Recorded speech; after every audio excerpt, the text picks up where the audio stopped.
Assalamualaikum warahmatullahi wabarakatuh. Halo teman-teman, perkenalkan saya Alisa Munaya Asrar, mahasiswa program studi Psikologi Islam IAIN Manado semester 4. Video ini dibuat untuk pemenuhan tugas mata kuliah Psikologi Kepribadian yang diampu oleh dosen Ibu Nur Evira Anggraini MSI. Di video ini, saya akan memberikan beberapa penjelasan mengenai teori kepribadian menurut tokoh psikologi. Dan tokoh psikologi yang akan saya bahas adalah McCrae and Costa.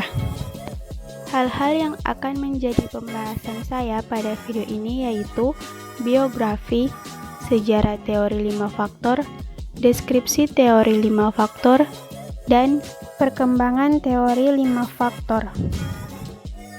Pembahasan yang pertama, biografi.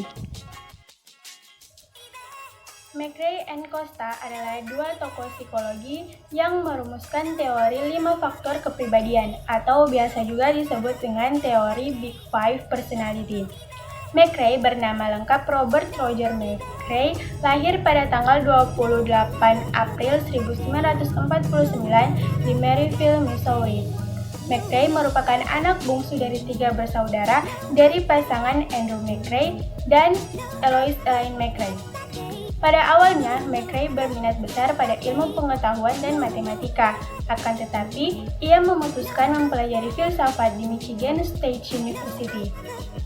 Meskipun meraih beasiswa dari National Merit Scholar, ia tidak terlalu senang dengan sifat dasar filsafat yang tidak empiris dan tidak terbuka atas jawaban apapun. Setelah meraih gelar sarjananya, McCrae memutuskan untuk melanjutkan studinya di bidang psikologi di Boston University. Dan dengan bakat dan minatnya pada ilmu pengetahuan dan matematika, McCrae menemukan ketertarikan pada psikometri Raymond Cattell. Ia menjadi sangat tertarik pada analisis faktor untuk menemukan metode sederhana dan mengidentifikasi sifat struktural yang ditemukan dalam kamus. Paul Costa lahir di Franklin, New Hampshire pada tahun 1942. Dia menerima gelar sarjana psikologinya dari University Clark dan gelar doktor di Human Development Universitas Chicago. Setelah posisi akademiknya di Harvard dan Universitas Massachusetts di Boston, ia bergabung dengan NIA untuk meresmikan Stress and Coping Section. Dari tahun 1985 sampai 2009, ia adalah Kepala Laboratorium Kepribadian dan Kognisi. Minat penelitiannya termasuk pengembangan dewasa, penilaian kepribadian, dan penyakit Alzheimer. Pada tahun 1975, McCrae dirujuk oleh James Coulthard, seorang psikolog perkembangan orang dewasa di Normative Aging Study, kepada Paul Costa, seorang pengajar di University of Massachusetts, Boston. Setelah pertemuannya, McCrae dan Costa bekerja di Gerontology Research Center yang mempunyai seperangkat data orang dewasa yang valid dan dalam jumlah besar. Tempat tersebut menjadi tempat yang ideal bagi Costa dan McCrae untuk menginvestigasi pertanyaan mengenai struktur kepribadian. Pembahasan kedua, sejarah teori. Sejarah teori 5 faktor. Analisis 5 faktor diawali dengan kajian mengenai sifat manusia yang dipelopori oleh Alport dan Oudbert pada tahun 1930-an. Kemudian dilanjutkan oleh Cattell, Tubbs, Crystal, dan Norman. Dan seperti halnya nama-nama tersebut, McCrae dan Costa mulai menganalisis faktor untuk menguji stabilitas dan struktur kepribadian pada akhir tahun 1970-an sampai awal tahun 1980-an. Pada awalnya, McCrae dan Costa hanya terfokus kepada 2 dimensi, yaitu neurotisme dan ekstraversi. Tidak lama setelah itu, McCrae dan Costa menemukan dimensi baru yang mereka sebut dengan keterbukaan pada pengalaman. McCrae dan Costa masih terfokus pada ketiga dimensi tersebut, meskipun pada tahun 1981, Lewis Goldberg telah menggunakan istilah 5 besar dalam analisis faktor atas sifat kepribadian.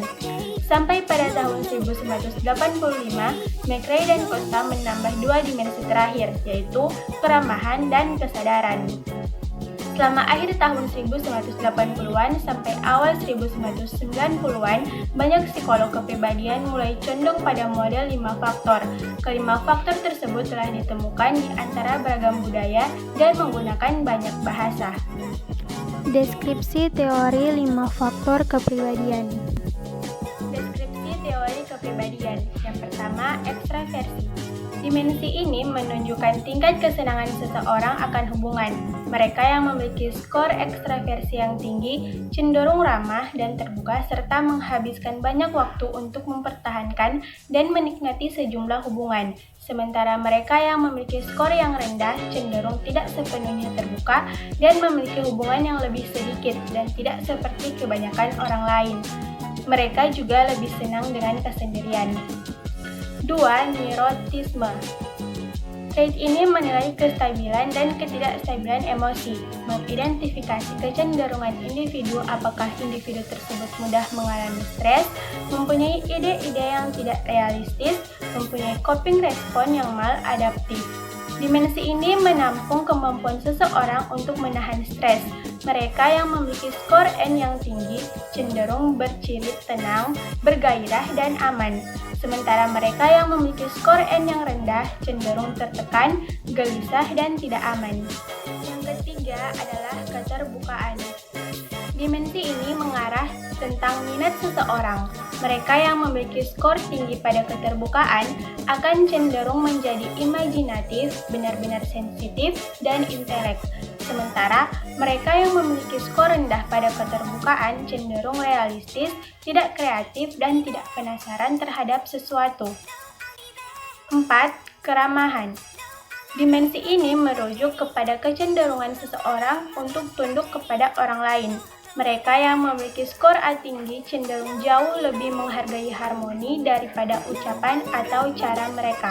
Mereka tergolong orang yang kooperatif dan percaya pada orang lain. Namun, mereka yang memiliki skor A rendah cenderung memusatkan perhatian lebih pada kebutuhan mereka sendiri ketimbang kebutuhan orang lain. Yang kelima, kesadaran. Menilai kemampuan individu di dalam organisasi baik mengenai ketekunan dan motivasi dalam mencapai tujuan sebagai perilaku langsungnya. Dimensi ini merujuk pada jumlah tujuan yang menjadi pusat perhatian seseorang. Orang yang mempunyai skor tinggi cenderung mendengarkan kata hati dan mengajar sedikit tujuan dalam satu cara yang terarah dan cenderung bertanggung jawab, kuat bertahan, tergantung, dan berorientasi pada prestasi. Sementara yang skornya rendah, ia akan cenderung menjadi lebih kacau pikirannya, mengejar banyak tujuan, dan lebih hedonistik. Perkembangan teori Big Five Personality. Perkembangan teori 5 faktor. Pada awal kemunculannya, kelima faktor McRae dan Costa tidak lebih dari sekedar klasifikasi atas sifat-sifat kepribadian. Pada akhir 1980-an, McRae dan Costa mulai yakin bahwa mereka dan para ilmuwan lain telah menemukan struktur kepribadian yang cukup stabil. McRae dan Costa menolak teori-teori terdahulu yang mereka anggap terlalu bergantung pada pengalaman klinis dan spekulasi pasif. Pada tahun 1980-an, perbedaan dari teori klasik dengan teori modern semakin terlihat jelas. Hal inilah yang menjadi dorongan McRae dan Costa untuk menemukan teori alternatif yang lebih dari sekedar klasifikasi 5 faktor sifat-sifat kepribadian. Menurut McRae dan Costa, hal yang paling mendasari agar tercapainya teori alternatif ini adalah teori alternatif ini harus mencakup perubahan dan pertumbuhan yang telah terjadi selama 25 tahun dan juga tetap terikat pada prinsip empirik yang terjadi selama penelitian.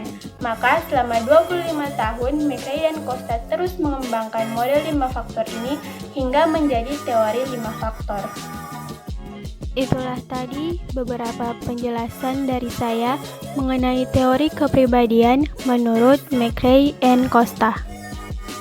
Mohon maaf apabila masih banyak kekurangan, kiranya beberapa penjelasan yang saya bahas dapat dimengerti.